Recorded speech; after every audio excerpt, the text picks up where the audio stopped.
안녕하세요. 오늘은 길을 묻는 테크놀로지, 원어로는 The Whale and the Reactor라는 작품인데요. 이 책을 한번 리뷰를 해보도록 하겠습니다. 이 책을 이제 번역하신 분이 이제 손하철 교수님인데요. 이 교수님이 랭던 위너라는 작품을 또 쓰시기도 하셨습니다. 거기서 이제 랭던 위너에 대해서 이렇게 소개를 하고 있습니다. 오늘날 기술 철학을 공부하다 보면 반드시 마주치게 되는 대표적인 학자, 하이데거를 비롯한 여러 기술 철학자들이 있는 2세대이고 1970년대 전후 기술 철학의 학회를 꾸려서 공식적인 철학 분과로 자기 정체성을 정립하는 과정을 쭉 지켜본 산 증인이다.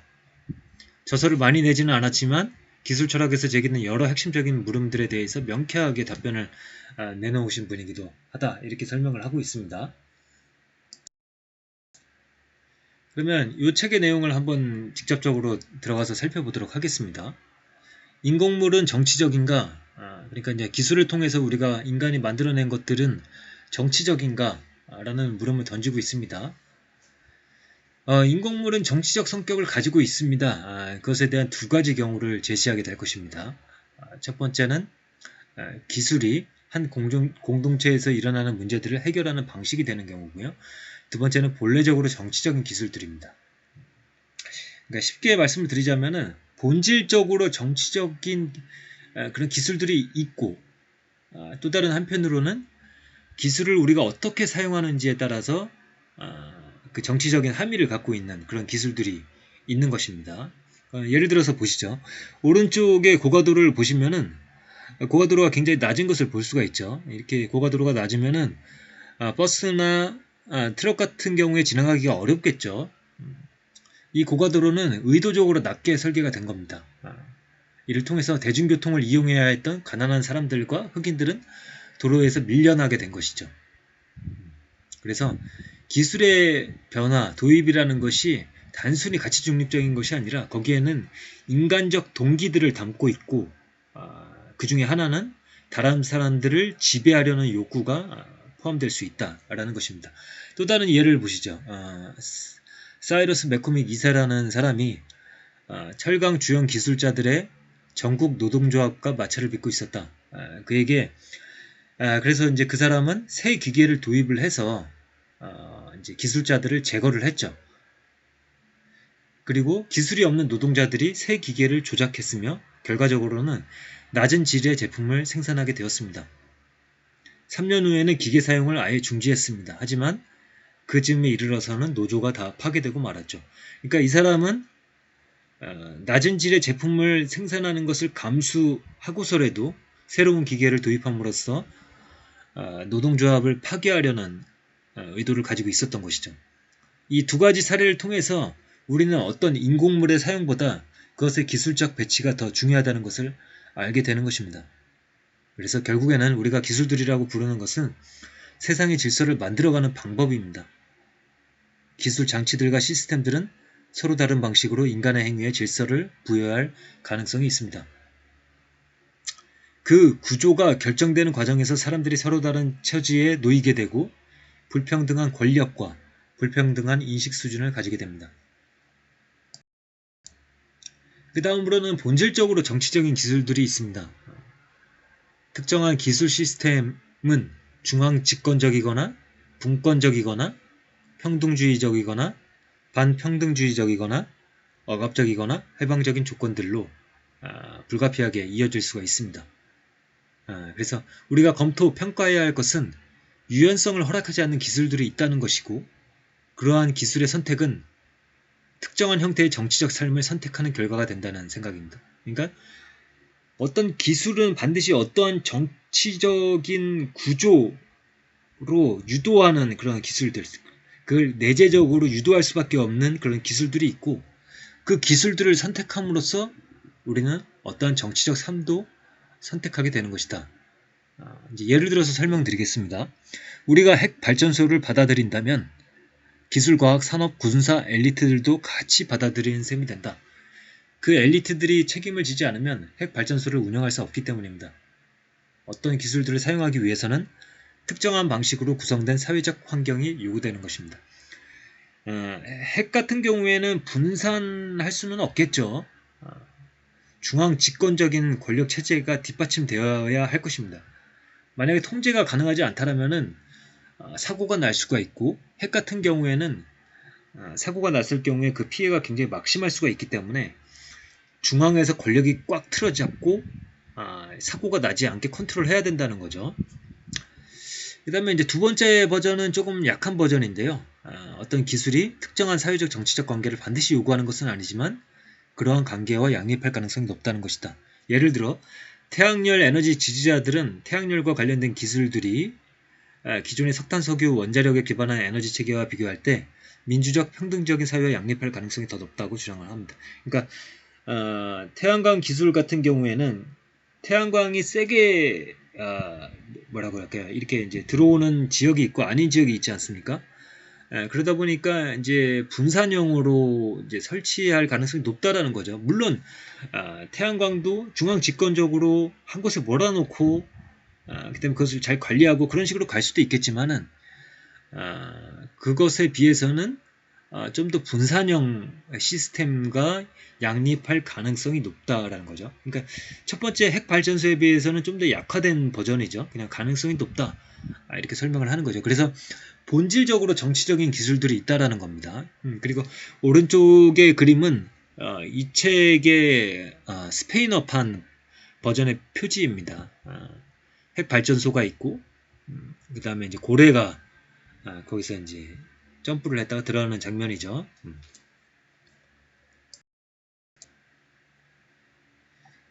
그래서 기술 자체가 정치적이 될 수가 있다. 테크네 자체가 폴리테이아가 될 수가 있다.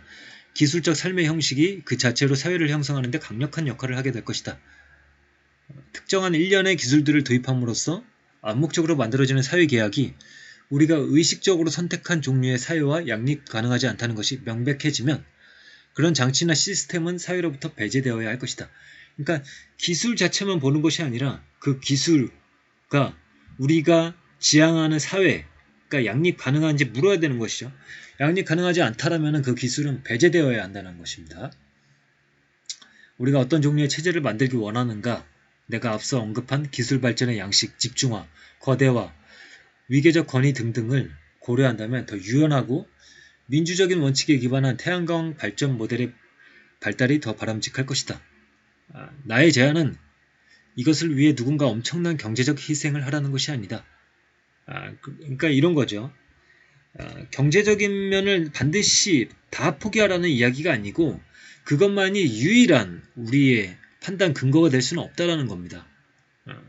그래서 가장 싸게 1kW를 생산하는 시스템 설계를 선택하는 단순하고도 맹목적인 선택 과정을 거치기보다는 어떤 시스템이 자유를 위한 기술적 기반 구조에서 보다 긍정적인 역할을 할 것인지를 생각해 봐야 한다는 것입니다. 그래서 밑에가 이제 저자가 어떤 계시적인 어떤 인사이트를 얻었던 그런 장소인데요. 디아블로 협곡의 핵 발전소. 여기를 이제 구경하러 갔다가 이 바다에서 이제 점프하는 고래를 이제 동시에 발견했다고 그러네요. 그 장면을 잊을 수가 없고 거기에서 기술과 인공물들 사이에서 자신은 무엇을 하고 있는가 라는 어떤 그런 자책 그리고 어떤 사명감 그런 것들을 느낀 장소였다고 하죠. 이것이 아까 말씀드린 그 스페인어 표지판 그것의 그림이기도 하고 그리고 이 책의 원 제목이죠. 고래와 원자력 발전소. 그 제목의 어떤 그 계시가 이루어진 장소이기도 한 거죠. 다음으로 이제 이 책의 저자가 환경에 관한 세 가지 관점을 이제 비판적으로 고찰을 하고 있는데요. 이 세 가지 관점은 최근에 이제 환경 문제라던가 ESG라던가 이 여러 가지에 대해서 우리가 적용해 볼 만한 분류 틀이라고 생각이 돼서 한번 이제 살펴보고자 합니다. 첫 번째로 살펴보는 것은 환경 문제를 경제적인 문제로 치환시켜서 보는 이런 입장인데요. 여기에 대해서 한번 보시죠.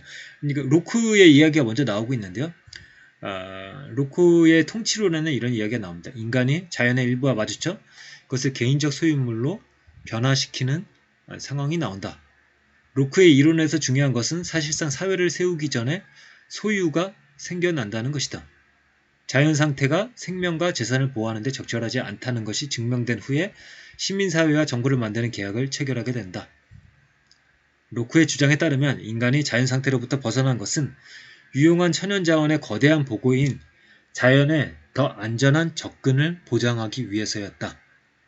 이러한 과정을 통해 자연은 영원한 경제적 상품의 재료로 규정된 것이다. 그래서 이제 환경 문제에 대한 경제학자의 제안, 그 제안에 입각한 공공정책들은 환경적 가치들을 어떠한 방식으로든 달러 가치로 환산하는 것을 기본으로 하고 있습니다. 그래서 합리적인 비용 편익 분석을 한다면은 지금까지 고려하지 않았던 생산의 환경적 비용을 반영하기 위해서 부단히 노력하는 형태가 되겠죠.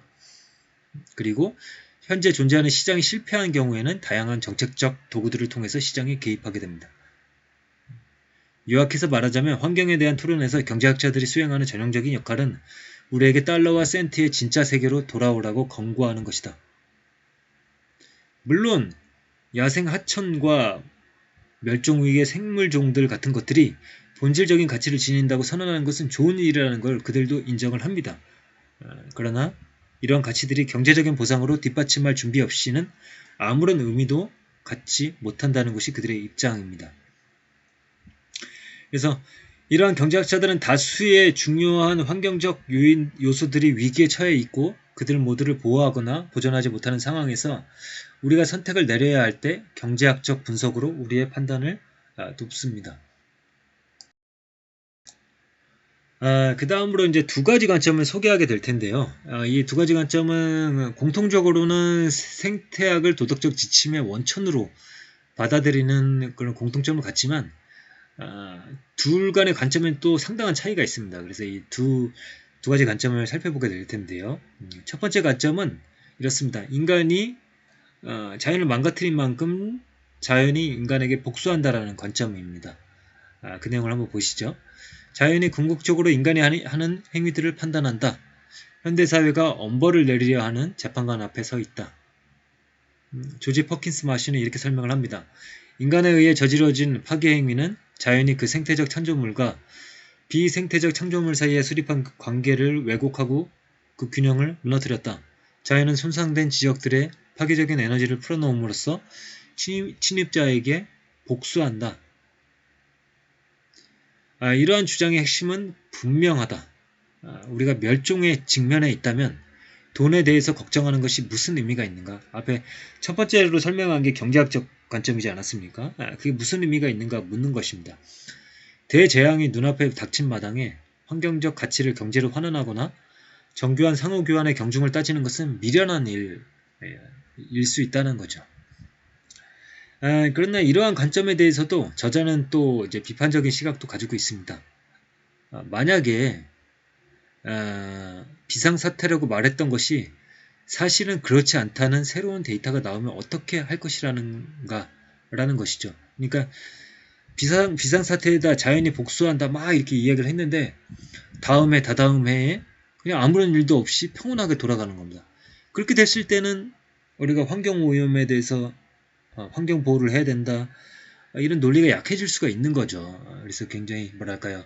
한편으로는 위험할 수 있는 주장이다. 이렇게 설명을 하고 있습니다.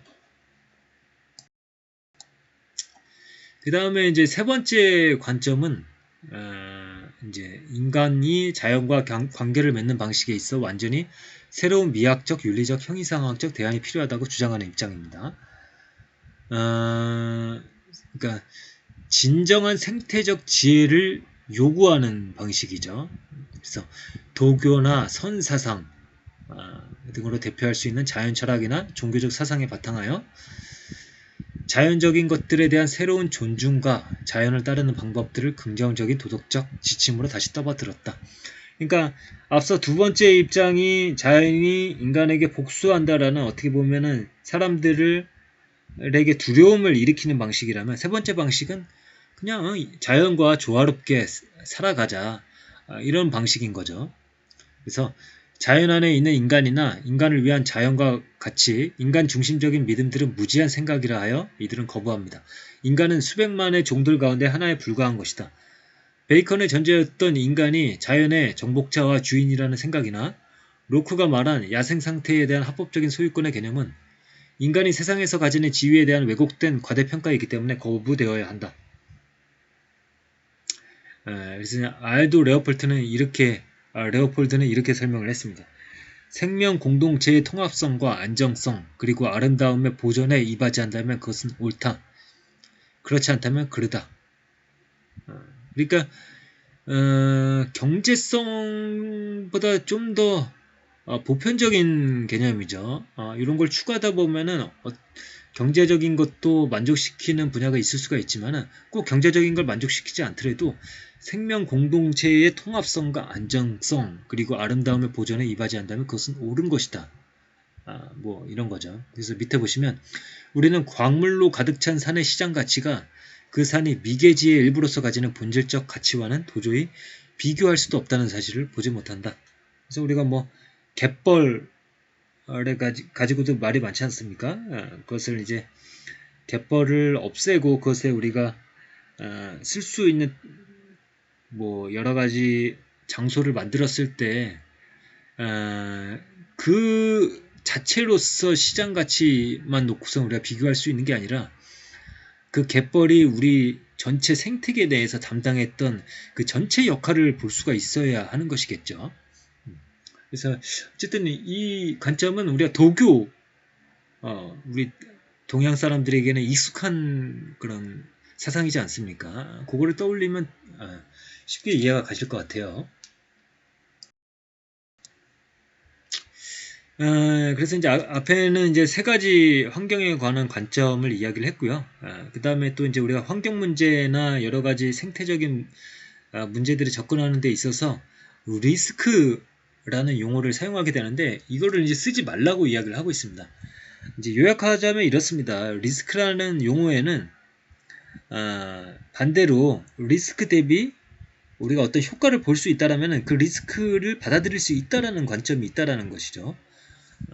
그래서 이제 이 리스크라는 것이 굉장히 보수적인 그런 단어이다. 그런 사상을 함축하고 있는 단어이기 때문에 쓰면 안 된다라는 입장인 거죠. 그 내용을 한번 보시겠습니다. 일단 어떤 사안에 대한 개념을 재해, 위험, 데인저죠. 위협으로부터 위험, 리스크로 바꾸면 그 사안을 다루는 방법에서 여러 가지 변화가 일어난다. 원인과 결과가 상당히 명확해 보이던 사안들, 예를 들어 공기오염과 암의 관계 같은 것들이 온통 불확실한 것으로 되어버린다. 위험, 재해, 위난과 달리 위험의 개념은 문제가 된 해악의 가능성을 기대되는 이익 때문에 기꺼이 받아들일 수 있음을 내포한다. 그래서 미국에서 뭐 이런 광고도 있었다고 하죠. 위험, 다른 말로는 삶의 한 부분입니다. 바보들의 목표, 언제나 안전한 것은 없습니다. 그러나 아직도 위험 없는 사회를 부르짖는 사람들이 있습니다.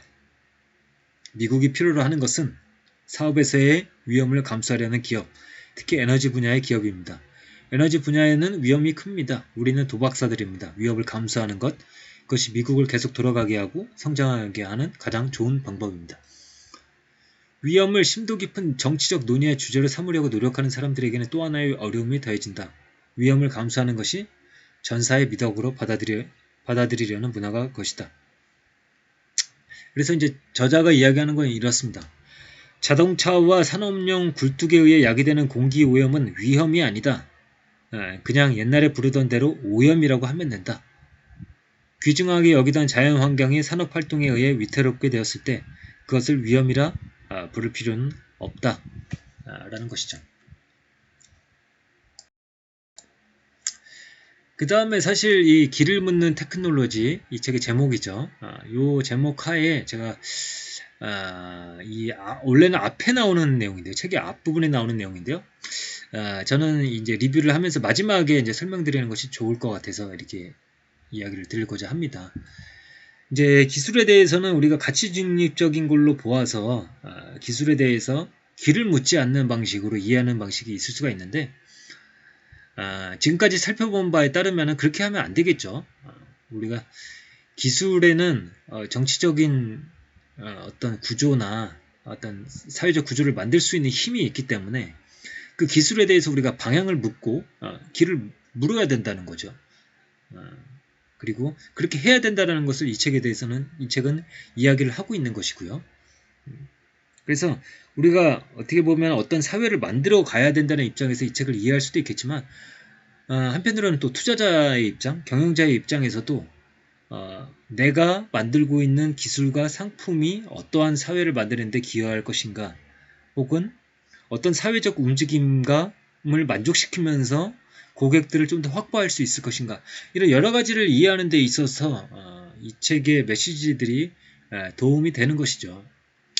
그래서 여기서는 뭐 이제 비트겐슈타인이나 마르크스주의가 굉장히 기술의 방향성을 묻지 않는 보수적인 그런 성격을 가지고 있고, 반면에 우리는 기술에 대해서 길을 물어야 된다라는 이야기를 하고 있습니다. 그래서 이렇게 마무리를 하고자 합니다. 기술의 창조와 다른 방법들을 통해 우리는 서로가 사는 세상을 만든다. 우리는 우리가 만드는 것에 대해 과거에 인정했던 것보다 더 큰 책임을 져야 된다는 것을 알고 우리 기술에 대해서 다 같이 길을 물어보는 그런 시간을 가져봤으면 합니다. 그러면 오늘의 리뷰는 이것으로 마치도록 하겠습니다. 들어주셔서 감사합니다.